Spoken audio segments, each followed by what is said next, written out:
Hey guys, and welcome back to History of Vision Success. So in today's video, I am going to try and run through all of the advanced information that AQA have released for this topic, Weimar and Nazi Germany 2.0, yes. And I'm going to run through and give you my interpretation of what this means you need to revise and how you can focus that revision to be as efficient and as effective as possible. So I'm going to give you all of my thematic questions that I have reached about each topic that still remains on the advanced information.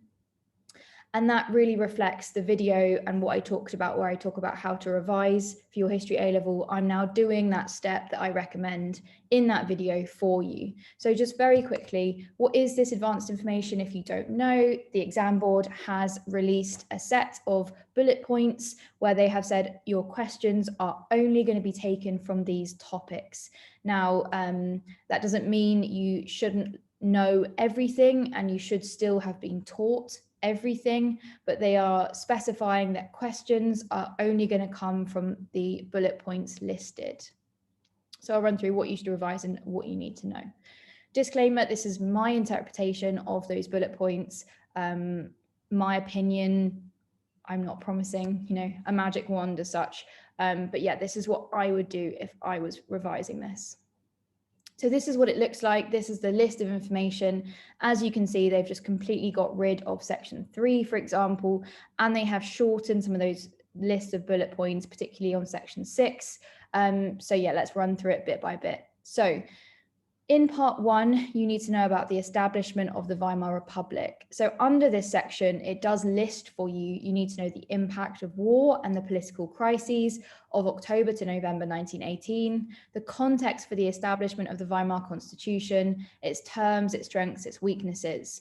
So in terms of thinking of big overarching thematic questions to be able to answer, I suggest: how democratic was the Weimar government, with pros and cons and a conclusion? How strong was the constitution? And was the failure of the constitution inevitable? Were those weaknesses of the constitution enough to mean that inevitably it was always going to fail? Now, the next bullet point is on political instability and extremism. So it mentions that you need to know about risings on the left and right, including the Kapp Putsch, the political impact of the invasion of the Ruhr, the Munich Putsch, the problems of coalition government, and the state of the Republic by 1924.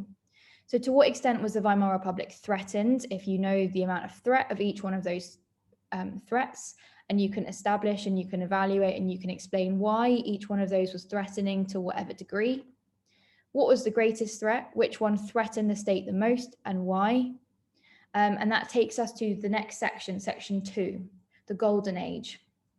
So the Golden Age really focuses on international position and foreign policy. They've cut from here kind of economic impacts, etc. And it really focuses on the role of Stresemann and foreign policy. So how far did Stresemann meet his aims? Just to quickly run through the events you need to know in this topic. You need to know about Stresemann's foreign policy, his achievements, Locarno, League of Nations, the Treaty of Berlin, the end of Allied occupation, and the pursuit of disarmament. Questions: how far does he meet his aim? How far can we argue Germany had accepted the Treaty of Versailles? Is the role of Stresemann evidence that actually they were no longer trying to fight it, they had accepted it, they were trying to work with it, or actually was he trying to remove it, or were people still angry with it, etc.? What was the status of that? And then kind of how golden were the golden years? How effective or how impactful was what Stresemann did in foreign policy? Did it work? Was it effective? Where did it place Germany back on an international stage? Had it met his aims in that regard? Now, as I said, they completely cancel out the section 3, which is about essentially Hitler's rise to power. And we go down to look at the Nazi dictatorship itself, and that starts with the terror state. So the terror state information is the police, the SS, the Gestapo, the court system, including the extent and effectiveness and limitations of opposition and nonconformity, propaganda, the aims, the methods, and the impact of that. And then finally, the extent to which totalitarianism existed in Germany. So how far was Hitler able to control the German people? What was the main reason Hitler was able to control the German people? How far did he successfully establish a terror state? And to what extent was Germany totalitarian? Now, for question 2, I think that's really an argument of terror versus propaganda. You can also include the law. So you've got 3 factors really that come under this. You've got the role of the law and the court system, the role of terror and violence, and the role of propaganda, changing hearts and minds, forcing people to be scared, or using the law and legislation to enforce your wishes. So really, which one of those was most important? How did they work together? Why are some more important than the other? How effective were they overall? What was the kind of outcome of this whole terror state? And finally, to what extent was Germany a society of self-surveillance? Did they manage to create that world where people were telling on their neighbors, telling on their friends, telling on their parents, or is that more a propaganda myth? Moving into social policies, so this covers the young, women, workers, the church, the degree to which Volksgemeinschaft was achieved, and maybe the benefits, drawbacks of Nazi rule. So how far does Hitler achieve Volksgemeinschaft, go through those groups, establish within each group how far they accepted the Volk, how far they bought into the Nazi state, the Nazi ideology. To what extent did life improve for different groups in society? So evaluating, for the youth, who are the winners, who are the losers, for women, the same, moving forward through that.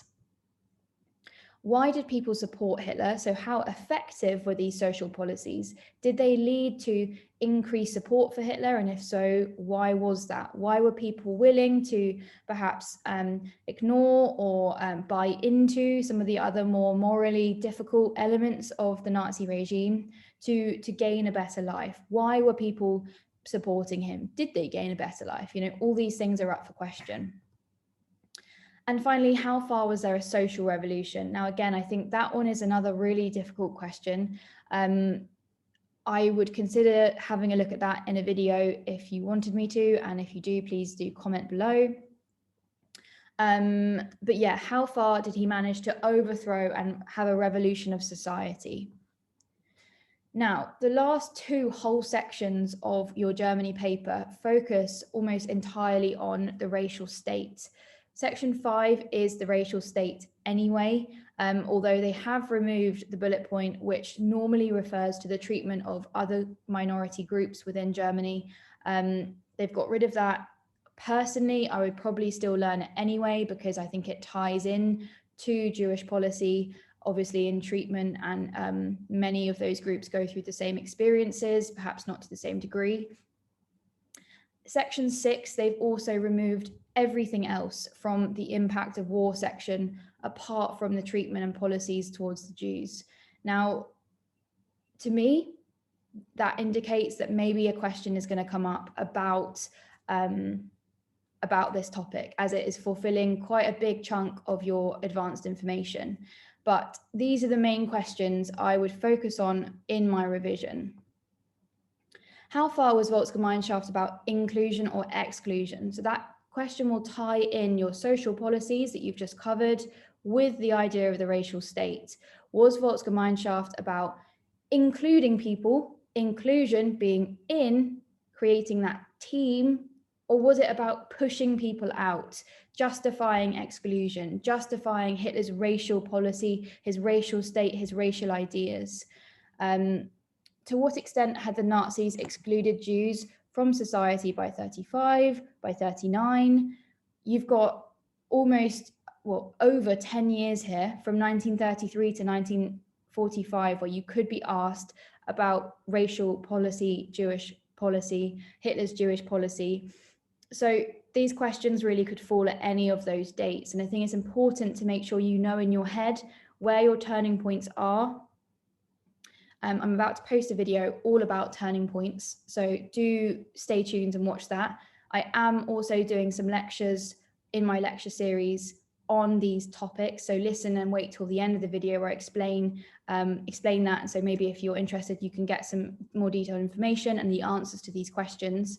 But yeah, Are they excluded by 35? Are they excluded by 39? Are they excluded by 45? All these questions, you need to think about the timeline. When does he achieve it? Is it by 33, 39, 37, 41, 45? When does he manage, or does he manage to do any of these things across that time period? Now, the next one, how does the treatment of Jewish people change across the period? And that is one thing I'll be focusing on in the next video. As I said, is there that consistent policy? Is it clear? Is it planned? Does it change? Is it spontaneous? Is it ad hoc? When were the turning points and why did they happen? As I said, stay tuned. How far did the invasion of Poland change the Nazis' racial policy? Now, that again is very interesting. I'm going to talk about that in my next video, so do have a listen. Carrying on with the racial state, how far was there a clear and consistent plan? How far did Jewish policy change? How far did racial policy dictate war and vice versa? How far did war change racial policy? It's very interesting to consider the relationship between those two things. And then finally, who was to blame for the Holocaust? Now, there's not a huge amount in the textbooks about this, so I think it would be, it's not the most obvious question to ask from this topic. Doesn't mean it won't happen. But, how far should we put the blame on Hitler? That's a big historical debate. How far was he to blame? How far was it his fault? And that just leaves me to remind you, I mentioned it in my video on the Tudors, but I am going to run 3 lectures, 40 minutes long. It costs £10 to attend. The idea is that I will give you the answers to the questions I've just run through on the following topics that you can see behind me. And if I don't quite manage to finish, I'll provide you with the notes to take away, so you have all the information from that topic. And it should hopefully be able to help you really structure your essay in that category. Now, in order to express interest, please follow the link below and go on my website, and you can send me a message via the contact box about which sessions or lectures you want to attend. If you're interested in more, do let me know that as well. And if so, which topics? Obviously, I've gone through many topics in this video that I'm not running these lectures on. So if I get an overwhelming response that wants a certain thing, then I perhaps would consider putting some more on. So yeah, just let me know if you're interested. And yeah, thank you for listening. Hopefully this was helpful.